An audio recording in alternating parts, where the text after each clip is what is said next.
Hey everyone, welcome to the Healing Narcissistic Trauma Conference. I'm Susan Ball, and I'm here today with Johanna Lynn, and we're going to be talking about living echoes of the past. What do we pull in from the past that we're living right now?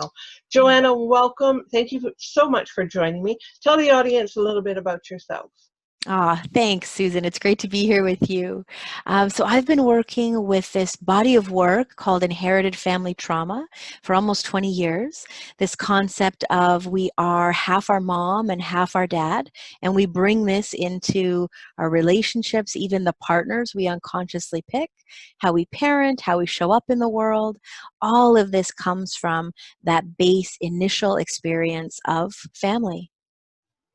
So true, because when I went on my healing journey, that was a big piece of it, connecting those dots. So just how do we identify what is unresolved or what needs to be worked on or where the root of this might lie? Yeah, often it's the very pain points in our lives. So sometimes we might notice, oh, geez, my relationship with Ben feels just like my relationship with Chris. Huh? I thought it was all about them, and geez, here I am feeling the same way. Or I think most of the people, I would say pretty much everybody who comes to see me, they don't have any connection that it's a larger family issue. They think, oh, my marriage is falling apart, or things feel really unhealthy in the way that I love, or I feel used by my friends. They start with a problem in their lives. And then my role is to figure out where this fits inside of the family system so that we can get resolution for the here and now. Yeah, and it's amazing how we repeat the pattern. It becomes familiar, Yes. what we know. So Yeah. we kind of don't know the difference between unhealthy love and healthy love. That's it. That's it. And we go back all the way to Freud days, and I think he called it repetition compulsion. It's there's sort of the chance to get it right. And so we have this, yeah. So we have this early imprint even before the cognitive mind came online. I'm talking, under 3 years of age. And so much of what gets set up, how do we trust love? Do we settle it and receive it easily? Or do we feel we have to give and, in order to get it back? All of that gets set up in our earliest days, for most of us, before language even comes online. And then, like Freud said all those years ago, go through this compulsion to move through it again for the chance to get it right.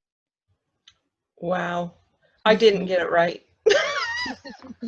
Not until I healed it. That's very Yeah. interesting that Freud actually recognized that this was a pattern. I find that fascinating. Yep. Back in the day. Back in the day. Yeah. But I was going to say for everyone who's listening, this is not about abuse from your parents. There's a disconnect there, I find, Johanna, that people, when I mention this, will say, oh no, I had a fairly normal, quote unquote, Mm. childhood. Yeah, absolutely. But it's not about that, is it? No, it's the way we learn to love. So let's say you have, a Martha Stewart mom. She's amazing. The dinner table looks beautiful. She's home when you come home from school with home-baked cookies. But the setup is she's all about the tasks, all about the laundry being crisp and white, the dinner being beautiful and tasting delicious. But when you, the child, say, hey, mom, look, I made this art today at school. Oh, okay, yep, that's great. And I got to get back to doing what I'm doing. We still don't have that connection of my parent plays with me or lays with me till I fall asleep to be sure I feel safe, that the children are sort of somewhere in the background. So anybody looking in would think, oh, you had a beautiful home, your parents are lovely. Oh, sure. But that sense of my artwork is meaningful to them, or playing a card game together makes mom smile and makes me feel loved. There could be a little bit of a miss there. And so we might end up in a marriage later on, and it doesn't even bother us, or we don't even think there's a disconnect when our husband is maybe working all the time, or kind of disrespectful or shut down. It just feels like, yeah, love is sort of disconnected, or I feel lonely inside of my relationships. So sometimes things like that can replay. Yeah, or one of the common ones that I've noticed in my work is the child being an extension of the parent and Mm, having to be perfect. yeah. And the things you say or do reflect on me. So, shape up, buttercup kind of a thing. Yeah. Yeah, and where do we get our own autonomy? Where do we have, geez, mom, I don't like to play cards, if that's the example from before. I want you to come and watch me play soccer. That there isn't the individuation that needs to happen at healthy development. And that can really cause all kinds of things in our own way of thinking about ourselves. Yeah, and it's a loss of voice. So when you get Yes. into a relationship, you don't speak up and say, well, I don't want to do that. That's it. Whatever you want, whatever you think. But then over time, resentment builds, of course, because none of us always default to what the other person wants. That's not really being healthy inside of yourself. I'm sure there's a lot of people listening who can relate to this. So how identifying them, is it sitting down and writing about it? How do you, I don't know, break the cycle, I guess is the Yeah. common way to put it. Yeah. So my starting place, Susan, as I shared, the client will come and say, "Oh, my marriage is a mess. These are the list of problems." And from there, I build a 3-generation genealogram. So I have a piece of paper and I write it out old school, and I ask them very specific sort of family fact question. This work, what I love most about it is that it actually bypasses the story, because when we talk about mom always being focused on tasks or dad being super critical, we stir up the same biochemistry, the same stress response in the body, as if this had just happened earlier that morning. But for many of us, that's 20, 30 years ago. And so I'm asking very specific family fact questions. Did your mom and dad stay married? If not, what age were you when they separated? What can you tell me about what mom felt about her mom? What was the relationship between mom and grandma? So I'm beginning to understand family patterns, ways of loving, ways of relating, and then I can understand clearly, this is why your marriage feels so tangled up. There's so many complexities here. Because unless we work at it in a place that includes the whole picture, we're sort of just bumping up against the surface stuff, and it doesn't get us anywhere. We might feel we've understood ourselves, and yet we're still tripping up but in the same places. Yeah, when I was going through mine, I never went as far as grandma. Okay. Yeah. But when I sort of got into that more healed space, if you want to call it that, I Yeah. really started to reflect on my grandma, both of them, both sides, Yeah. the Italian versus the English side, which brought Yeah. a new dynamic because of the cultural thing. It would.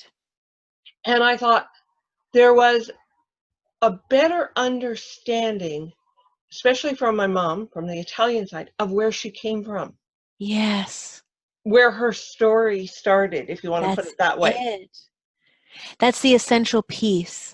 So we know now through epigenetics, there's a clear understanding that we are imprinted up to 2 generations right inside our very DNA. To go even Wow. further, when your grandmother was pregnant with your mom or dad, sorry, mom, this is mom, she would carry all the eggs of the children that she would carry on to deliver in her life. So what's going on with grandma during 5 months gestation when she's carrying mom are the imprinting the eggs that are you. And so much around, was grandma loved and respected? Did she feel safe and at peace? Or, completely opposite. This all begins our initial imprint of what to expect in loving relationships. So yeah, we've got to include those grandparents. How do you move forward into a loving relationship? How do you start to work on breaking the pattern, Johanna? Because I'm sure there's a lot of people who are thinking, okay, I can sit down and I can figure this out as Mm-hmm. best as they can, but how do they respond in a different way? Love it. I think the very first step is owning our part, as challenging as that can be. So let's use a classic example where um, the man of the household is aggressive, maybe even abusive, distant, fairly disconnected. And we think, okay, well, then everything is his fault. Well, we lose a little bit of ground there. If we can step into what is my part. Okay, wow, I've been in a however many year relationship with this person where I have felt disrespected, where I haven't been able to get enough of the love that I need, or actually, if I really look at it, I'm kind of walking on eggshells, wondering where and how and if I could, get a little piece of what I want. So where in my sort of family history looking back, does that actually make sense? Because what I've noticed, Susan, over all the years I've worked with people is our partners show up exactly as we need them to show us what is still alive in our body. So this place that is, how do I heal? Maybe mom or dad was aggressive, distant. What is repeating in this relationship? So that we begin to go, okay, it's not about the lack of harmony or even the lack of safety inside my marriage for the moment. Let's turn towards the origin of where it all began so that I can actually unpack, oh my gosh, I'm living out all the pieces that were unresolved with my mom.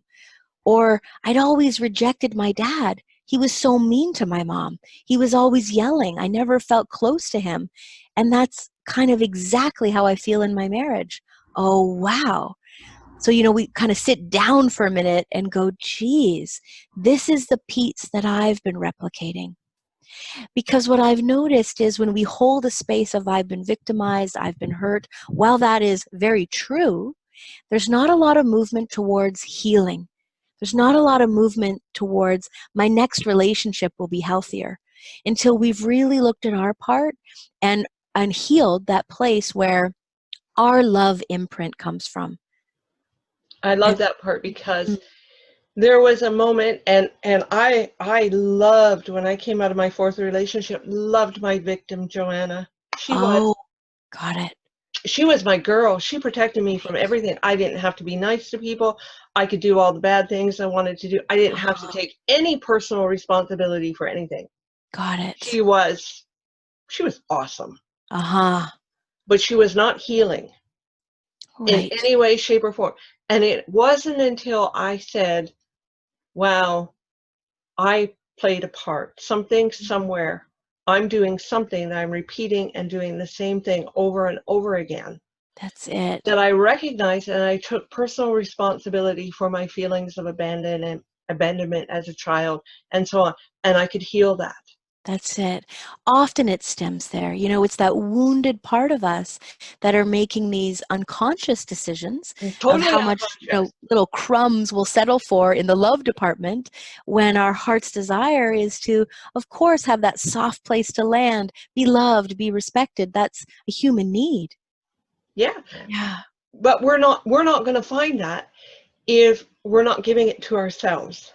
Exactly. So much of that is I'll use the word reparenting loosely, but to come and mother ourselves, to come and recognize, oh, geez, mom, because you were traumatized, because you were overwhelmed, whatever the story is with mom, I'm going to stop waiting for you to give it to me in the way I feel like I need it.